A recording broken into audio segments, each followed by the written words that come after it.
I planned a Halloween costume with my stepdaughters, and their mother lost it. Well, it's just a fun Halloween, what? I, 35 female, am the stepmother to two lovely 10-year-old twin girls who I adore. I have been married to their father, 38 male, for 5 years, and we dated for 2 years before that. I consider myself very close to them, and we always have fun whenever they stay with me and their father.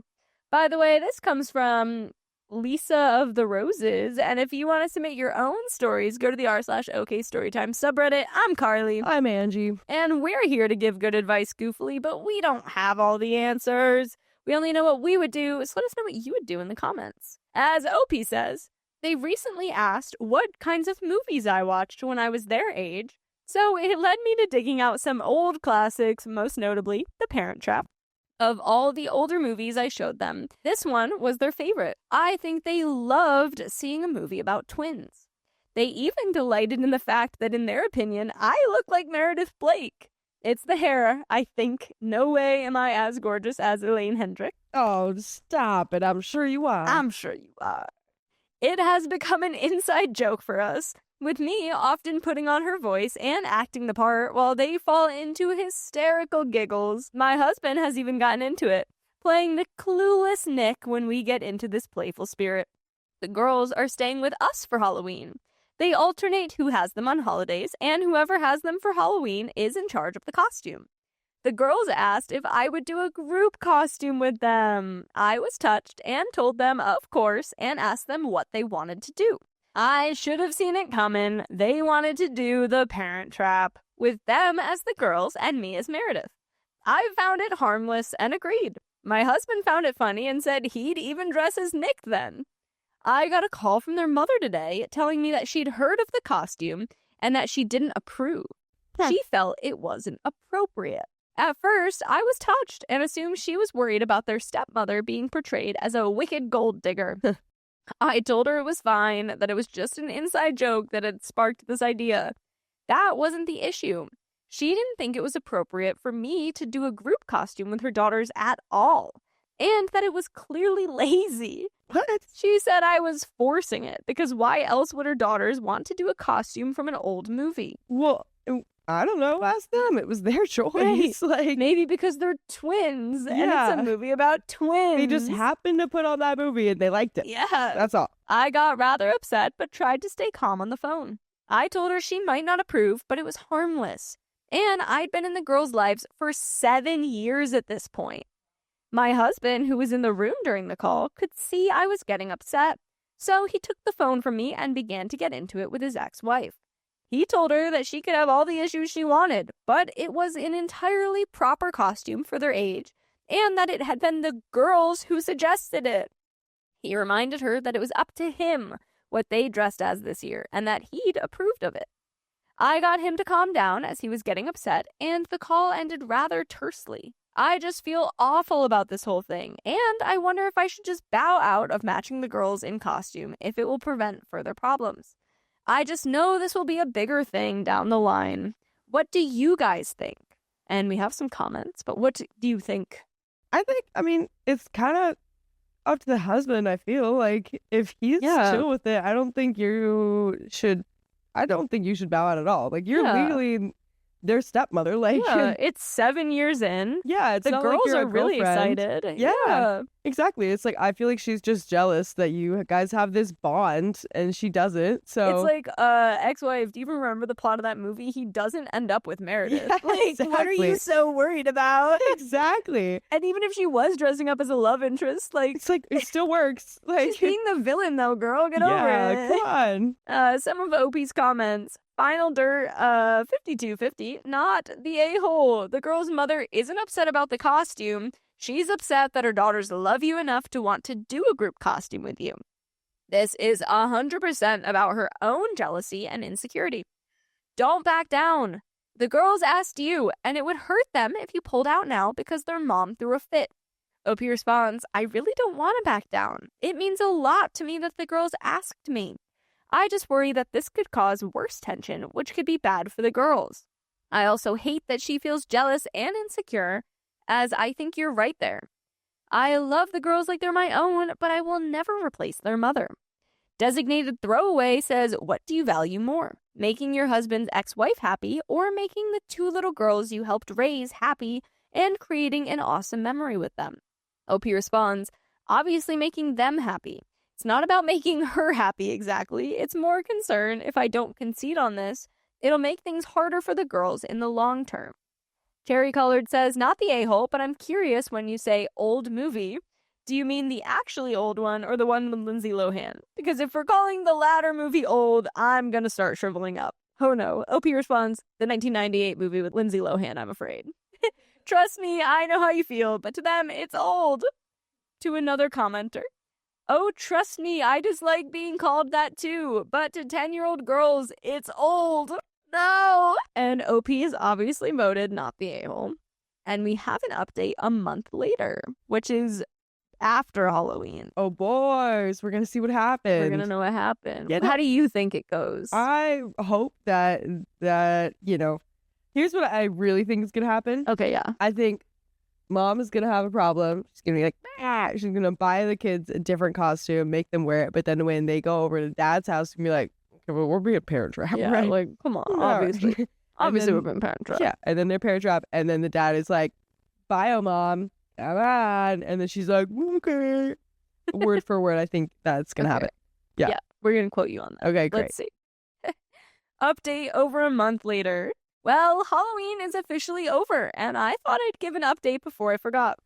Firstly, I've seen a lot of people wondering if I was the reason my husband and his ex split up, and I'd like to clear the air right now. No, they split up when the girls were 2.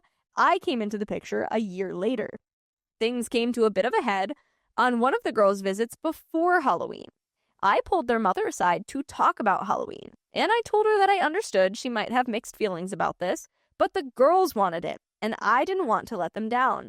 Besides, it was their father's holiday, and he was in charge of the costume as per their agreement for whoever had them on Halloween. I asked her if there was anything I could do to make this more tolerable for her, as this wasn't doing the girls any favors. She ended up telling me that no, there was nothing I could do, as she didn't approve of it at all since it wasn't appropriate for me to do a group costume with them, as I'm only their stepmother, even if I've been in their life for 7 years at this point. She then continued to insult me. I wasn't going to talk about this with her anymore. After the girls left, I broke down crying a little. When my husband found out what she'd said to me, he ended up calling his ex, asking her where she got off being so cruel. He also made it clear that she was not to call me anymore and that all contact was to go through him. We got the costumes ready and were prepared for Halloween. She dropped the girls off and informed us that one of them had a cold and she didn't want them out in the cold as it would make it worse. She seemed kind of pleased, like this would put an end to our plans. When she left, the girls tried to insist they were okay to go out even though they were sick, but we weren't about to risk making them more ill. So my husband and I came up with another plan. We all dressed in our costumes, ordered pizza, and watched movies. All 4 of us greeted trick-or-treaters so our costumes could still be seen. And we also filled a tub with water and had a bobbing for apples competition. It wasn't the night we had planned originally, but all in all, it was an enjoyable one, despite the little hitch. That's raising kids, though. Thank you, everyone, for all your feedback. I hope you all had a wonderful Halloween. And I hope you guys all have a wonderful time listening to full episodes with stories just like this. Just go to Spotify, Apple Podcasts, iHeartRadio, wherever you get your podcasts, and search OK Storytime. We've got a little bit left, but, I mean, all's well that ends well, I guess. Yeah, I mean, I wasn't, totally right. Right. But... It didn't really end well, but it's like, you basically told her, screw you, we're doing it. We got the costumes. Right. That's the most important thing. It seems as well as it could have been. Yeah, exactly. Yeah. I'm glad you're over it. Me too. Editing to add additional information. A few people have been worried about the fact we bobbed for apples. The girls love bobbing for apples on Halloween. And since we couldn't trick-or-treat, we took precautions to ensure they could at least do one Halloween thing they enjoyed. We made sure the water wasn't cold, kept towels on hand to dry off right away, and the one who was sick went last. The water was poured out after to ensure the chance of the cold spreading was limited. That's what the comments were so worried about? Yeah, I was not worried about that at all. one of OP's comments. OKWasabi8101 says, was the kiddo actually sick? Biomom gives straight high school mean girl vibes. I hope she grows up. OP says, sadly, yes. She was sniffly and had a bit of a temperature. She tried to insist she was okay to go out, with her sister chiming encouragement, but we didn't want the cold air to make her worse. And that is the end of that story. Wow. So, I mean, not bad. Yeah, not bad. Right. We've got a husband with the backbone, which is always nice. It's great. We don't get that all the time. And I'm glad the girls love you. Like, yeah, that's great. I know, it's so nice. And then this mom can just... She can get over deal with it. Yeah. She'll be fine. Yeah. My stepbrother chose his girlfriend over us. Now he says we ruined his life? Is she really cool or something? Trigger warning. For the story, there is mentions of child neglect and child endangerment. For context, I have been in my stepbrother's life since he was 5 and I was 13. Mark was always the golden child, never getting in any trouble or really facing any consequences for his actions. His family treated him better than me and my siblings, while my family treated him as one of us, thus causing him to act like he was better than me or my brother, who was 2 years older than him. Then, as a teenager, he started dating a girl and they ended up having 2 kids after high school. By the way, this comes from user ReasonableHoney4845, and if you want to submit your own stories, go to the r/OKStorytime subreddit. I'm Keon. I'm Carly. And we're here to give good advice goofily, but we don't have all the answers, just only know what we do. So let us know what you do in the comments. As OP says, so I'll start with my brothers, we will call him Mark. At the time, fiance, we will call her Sarah. So Mark and Sarah were pregnant. He broke up with her, or cheated on her according to her. Found out later she is a huge pathological liar. Yikes. But so is Mark. Double yikes. That's a concoction for a lot of lies. Wow. Are they even dating? I don't know. And I'm assuming Mark started dating some girl from Skibbity, Ohio. Okay. We lived in Upper Michigan, and he was working on a freighter at the time. The girl broke up with him about a month after, and Mark got off the boats to figure his life out. During this time, they were also living in a home owned by my parents and were supposed to be paying rent. But Sarah was not working, and so they were not paying my parents' rent. Then, right before their second child was born, he went back out on the boats and was also sent to Seattle for special training paid for by his company. During all of this, Mark was telling my mother that he was working on his relationship with Sarah and that they were going to get married. According to Sarah, he was also telling her she needed to go to therapy to make things work between them. But what about him? Just Sarah needed to go to therapy? Yeah, not both of you? If you're both pathological liars. Then in January of 2024, we found out Mark, who was almost 23 at the time, had been talking to and seeing an 18-year-old girl from Ohio for 3 months. And we're going to call Skibbity Ohio girl Darlene. I will admit, when I found out, I sent him some rather nasty texts and called Darlene some rather nasty names that I did not mean. Maybe in the moment you meant it. Come on, you sent them for a reason. It was just to make Mark mad, and I regret that now and have since apologized. Mark during this time had been living with Sarah due to being the off-season for the lakes and freighters, but again was not paying rent since he never applied for off-season unemployment. Mark then left to move to Ohio to be with Darlene and live with her and her parents. He did go back out on the freighter for about 2 weeks, but then left due to his mental health. In May, I got fired from my job and moved back to the town my parents were living in and moved in with Darlene. You moved in with Darlene? How do you know? Why did you move in? Wait. That definitely says Darlene, that right? says Darlene. Why did you move in with Darlene? Do you mean Sarah? Or do you mean Darlene? Either one is weird. Okay. I lived with her for almost 2 months before moving out due to her lying, stirring up drama between me, my mother, and her mother, and also being a terrible mother who was giving my 3-year-old nephew melatonin each night to get him to sleep. That's brutal. You can't do that. She didn't really bathe the kids and sat on her phone all day while I took care of them.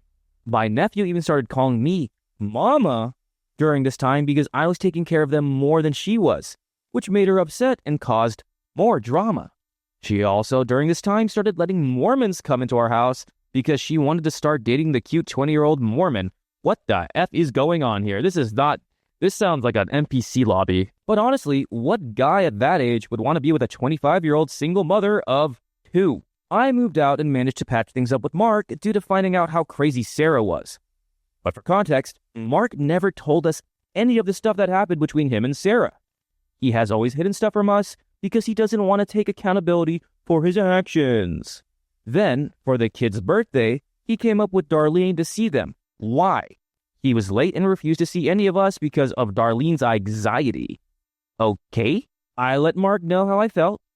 He had ruined mine and my mother's time with the kids. After my falling out with Sarah, she kept the kids away from my parents and also was accusing me of stealing in front of my nephew. I know this because he yelled at me to give his mom her stuff back. I never stole anything from her.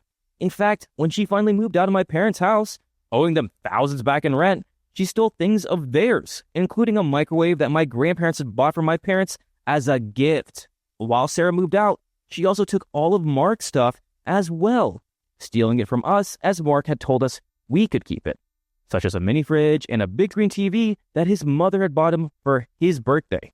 But we found out after, without Mark informing us, that he had caved and told Sarah she could take it as she had been poking and yelling at him that she should take it for his kids. After letting Mark know how I felt hurt by him making me leave and wouldn't even get out of the car to tell me himself and made Sarah tell me, he didn't really communicate. Then, right before Christmas of 2024, he and Darlene came to visit. Again, is it Darlene? I think it is Darlene. It has to be Darlene. She lives with Sarah, but he brought Darlene back for the holidays, basically. What are we doing?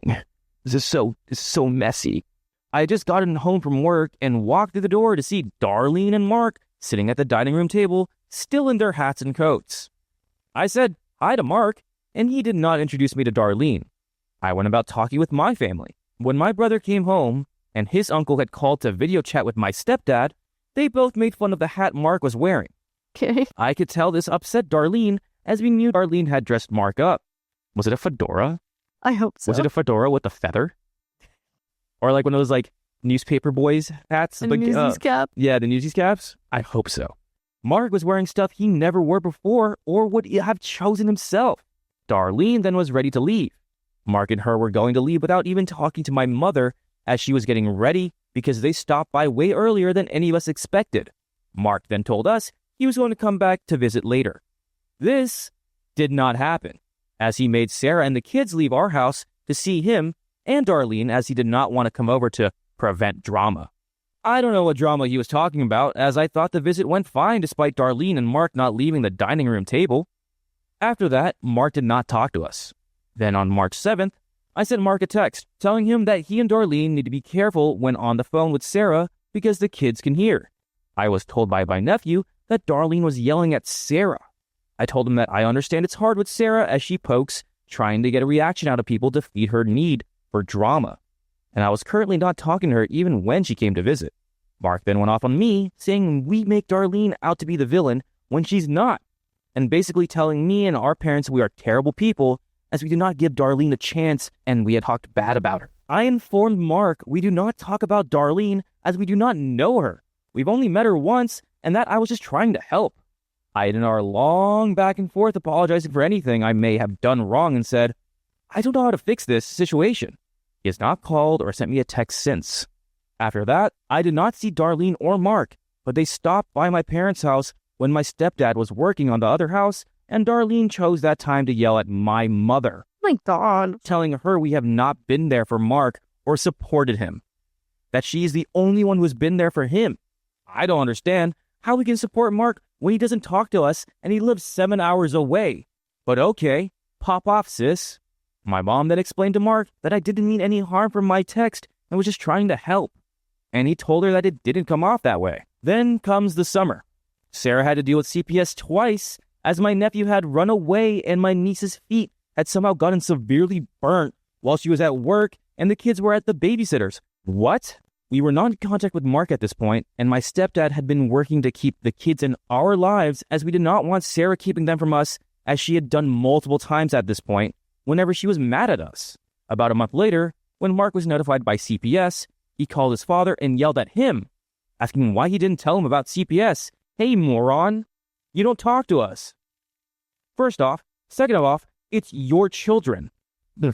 You should be in contact with your kids more. This is all I'm getting from this story right now, OP, is that Mark will never take accountability and will point the finger at anybody else but himself. So he's a coward, 1. 2, he's not liable for anything. The guy just sucks. He's a pathological liar, and he ran away to Ohio with his girlfriend that he was cheating on his other girlfriend with 2 kids that he has AKA kids with. Your niece and nephew. The guy sucks. But let's continue. His father let him know the reasons I gave up above. Mark then cut communication with his father pretty much completely at that point. The most recent incident was at my niece and nephew's birthday party. My mother was helping my nephew open gifts, and he didn't seem interested in his gift from his aunt. To which my mother jokingly said, "I guess we will have to throw it out then." This upset his aunt, but everything was talked through and it ended up A-OK. After that, something upset Sarah. Unsure what, I feel like anything will upset Sarah at this point. So she told Mark about it. He then called my mother, yelling at her, telling her she is nothing to those kids, and her and his father did this stuff to him growing up, and she is not to do it to his kids.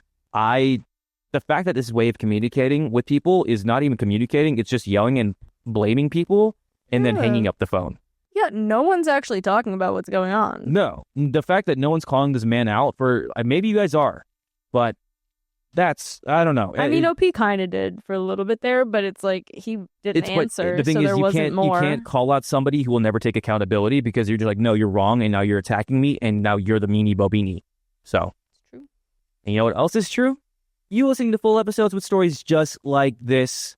Just go to your favorite podcast app such as iHeartRadio, Spotify, Apple Podcasts, and searching up OK Storytime. Right here. It's true. It is. There's a little bit left.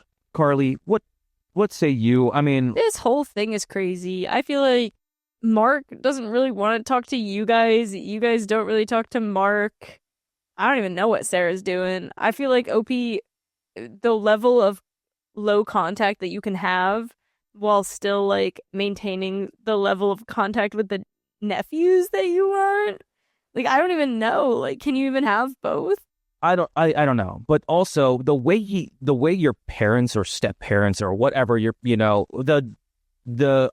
adults per se. I mean, everyone's an adult here, but how he's treating his parents or your parents, what have you, is just so wrong. He just yells at them and attacks them and calls them out for everything. And I feel like he's just facing zero consequences. And then he doesn't want to hear the noise. At this point, he's the one who always cuts contact with you guys. At this point, what's the point of talking to this guy? He just brings drama and stress wherever he goes. Sarah's stressful. Darlene's stressful. Mark is useless and stressful. So I don't see what the point is. You want to keep in contact with this person or these people, you can, but I think don't OP know. is more just like, I want to see my nephews still. I think with the way that CPS goes, see if anyone in your family who's more responsible can take those kids, because those kids need to get out of that situation 100%. I wouldn't even talk to Mark about it because Mark's not going to do a dang thing about it for those kids. Those kids deserve a better mother and a better life, because from what we've heard, not great. That's not a great environment. So let's go ahead and finish up the story. He did not specify what things they did to him, but then went on to say he is afraid to talk to my parents. Didn't say why, he's a coward, and that he is hurt from this division, my words, not his. He then also said he is used to being number one, and he is number two because he put his kids first, and he doesn't like that. Well, that shows exactly who he is. Cry me a river, Justin Timberlake. Oh my gosh. Get over it, dude. I was listening in during that part and had to stifle my laughs. I also recently found out that he and Darlene are getting married next July, and we are not invited. I know this from posts and reposts online she's doing, basically bragging about how we are not invited, such as one post where she was talking about the wedding and how they are so excited for family to be there. Well, we won't be. We were planning on going, even if we were invited. Mark also doesn't know how his extended family feels either. And I guarantee you, he doesn't care. Yeah, but that's the end of that story.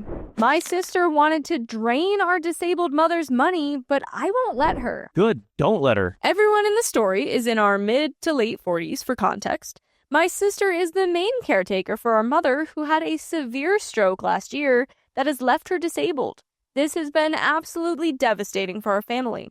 By the way, this comes from K1680, and if you want to submit your own stories, go to the r/OK Storytime subreddit. I'm Carly. I'm Keon. And we're here to give good advice goofily, but we don't have all the answers. We only know what we would do. So let us know what you would do in the comments. And OP says, our mom is reliant on caretakers for the most basic tasks, such as eating and showering. It is an incredibly difficult situation for all, especially my mom and my sister, who has borne the main brunt of taking care of her and all of her affairs. My sister has been an absolute hero doing all of this, which I've told her many, many times. The reason it fell mainly on my sister is in part because she is the only sibling that lives nearby. I live overseas. And in part because the two of them have had a bit of a dysfunctional codependent relationship for many years. My sister and her husband are actors. My sister has done decently as an actor, while her husband has never really made much from it. I was going to ask, are they A-list, B-list? It sounds like they're like C-list to D-list. Sorry, C to F-list. Okay. They are both hardworking, but it's a hard industry. Neither has ever tried to get any other kind of job. Through the years, my mom has subsidized their living. She helped them buy a house, paid for the kids' absorbently high private school tuitions, and basically gave them money whenever they needed it. During times my sister was working, I always advised her to find a side hustle to keep money coming during times when there was no work. But I was told to butt out of it and that it was none of my business, so I did. I will also add that around 10 years ago, my sister got it again a few years later. She is now in full remission, but has been hit hard with life struggles. So there's been a lot she's dealt with, which added to her inability to make money. Through all of this, her husband has never really tried to find a job of any kind. He is not particularly skilled at anything, so they've always argued that he would rather focus on making it than use his time to make a little money that wouldn't help them enough. He's not even good at that. Yeah, we just keep roasting this man. This guy is just a leech, it looks like. He's not doing anything useful. I haven't heard one positive comment. Is he a good dad at least? My sister has also always been in a perpetual state of being maxed out with her 3 kids, so she contends that she needs him to help at home. Cut to years and years later, and nothing has changed. They have no other income stream, and the acting is not bringing in nearly enough, especially for their lifestyle. They have rich friends and like to pretend they are too. No. They bought a fancier car at a monthly amount I would never pay for myself, despite the fact that we make a steadier income. They have their 3 kids in expensive private schools, again, something I wouldn't do. They refuse to consider living somewhere cheaper, and in general have been in poverty subsidized by mom, always promising that they are on the brink of making it. My mom has always been very frugal. She lived very cheaply so that she could give to us, especially my sister. She bought a house long ago that she has rented out for 25 plus years. That is her retirement and main income. It's worth a lot of money now, and she has a bunch of equity in it. She makes a decent amount of money for herself, but her money now is fully supporting not just her, but my sister and her entire family. Despite this, the family now pretty much hates my mom because she's living in their house in their living room. It is definitely a heavy load. They are still living off her money. Their eldest teenage daughter is now driving my mom's car, and my sister does get a decent salary for caring for our mom from the government. It's hard, I know, but my mom isn't coming empty-handed.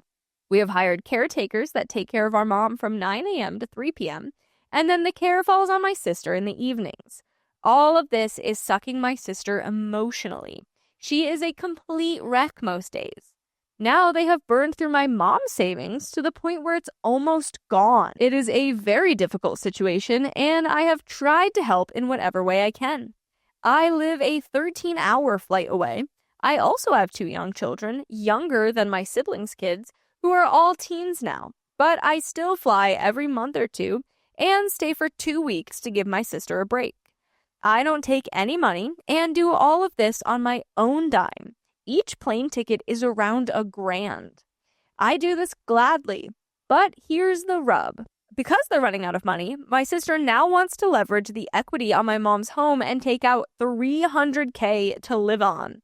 This would be $300K at a higher interest rate than what my mom pays for her mortgage. My sister's plan, if you can call it that, is to take $150K for herself and my mom to live on and put $150K in a high-yield savings account, which pays a lower interest rate than what she is borrowing. So it would be at a loss to sit in a bank until they find a deal on a bigger house for her to live in with her family in the trust's name. Somehow, in her mind, it's not for her buying another house for herself. She argues it could be a good investment, but it would be one where my mother receives no income. My sister is proven to be very bad with money. Always against my advice and with arrogance, she will swear she has the best idea for something, won't listen to anyone, and when it blows up in her face, you can't bring it up or say anything because then you're the bad guy. She has already declared bankruptcy once and is now contemplating doing it again. Just a few months ago, she bought one of those timeshare style things that now costs her an additional $200 a month and ended up being a scam.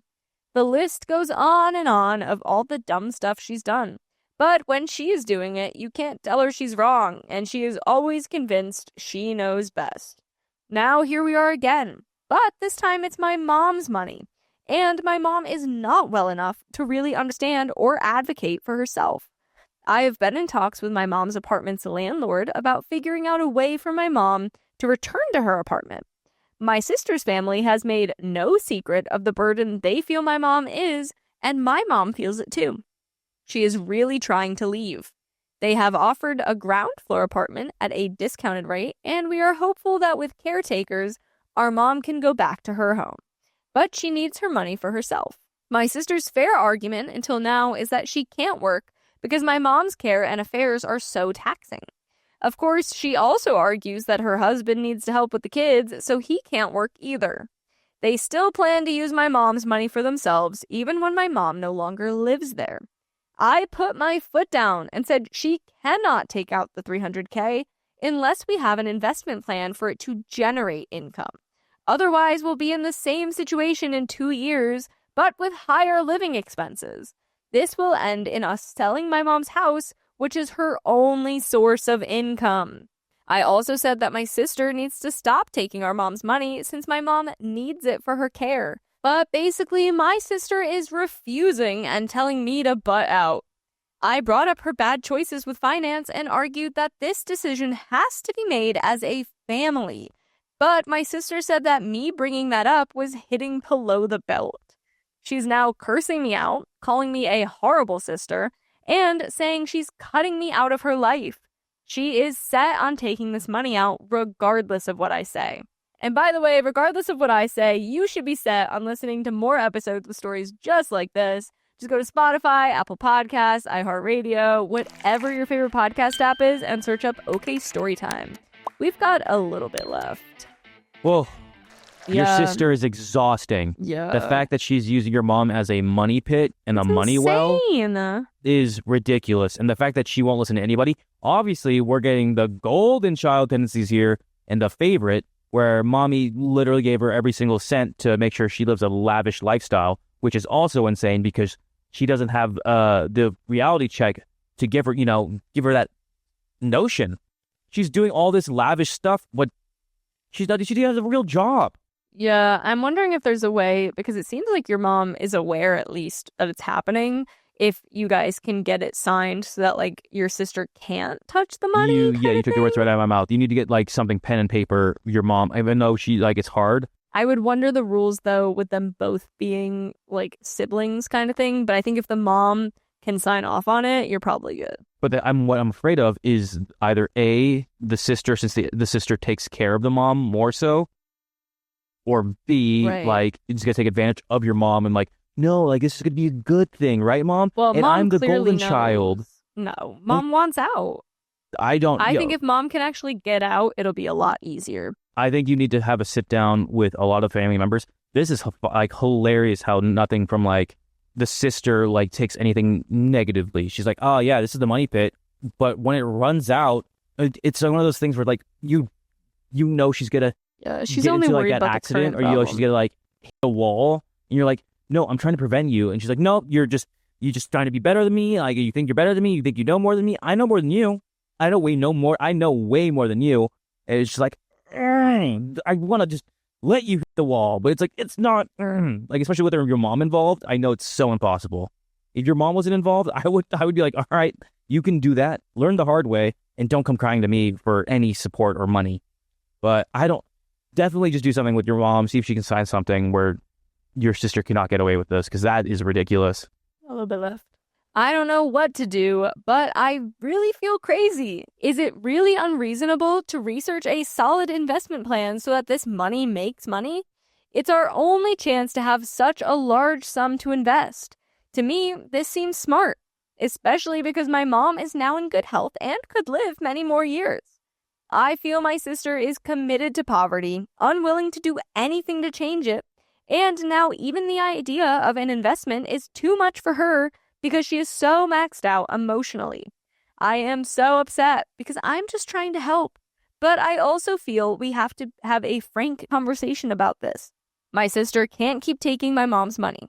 I told her if she can't handle investing it, she should just take out enough, maybe $100K to live on, and then focus on getting back on her feet. But she can't take all this money out unless we have a solid investment plan. To me, that seems reasonable. Am I the a-hole? And that is the end of that story. No, you're not. Yeah, I think a genuine conversation, get some paperwork involved where it's like it's solidified in writing with a lawyer or something like that where this cannot happen. Have a conversation with everyone there, you, your sister, your mom, and just try and figure something out. Your sister needs a big ol' reality check because this is insane. And you need to be like, hey, honestly, you need to start like financially figure it out, which if, you probably have done many times before, OP, but you'd be like, that timeshare thing, stop it. Downsize a car or like get a new car where it's a little bit cheaper. Stop trying to live this lavish lifestyle. Also, your husband needs a job. What's he doing? There's a lot of giant red flags for her and her husband, which is just so bothersome. And you want the best for your mom, especially if it's going to cause more stress for her. I don't know. And I get it. Your sister's doing a lot. And I'm going to give her that. She's helping out your mom, and she does need that credit, where it's due. And it's probably a lot of high stress. But when people are high stress and high emotions, they do some crazy things. So prevent that from happening for sure. Yeah. But that's the end of that story.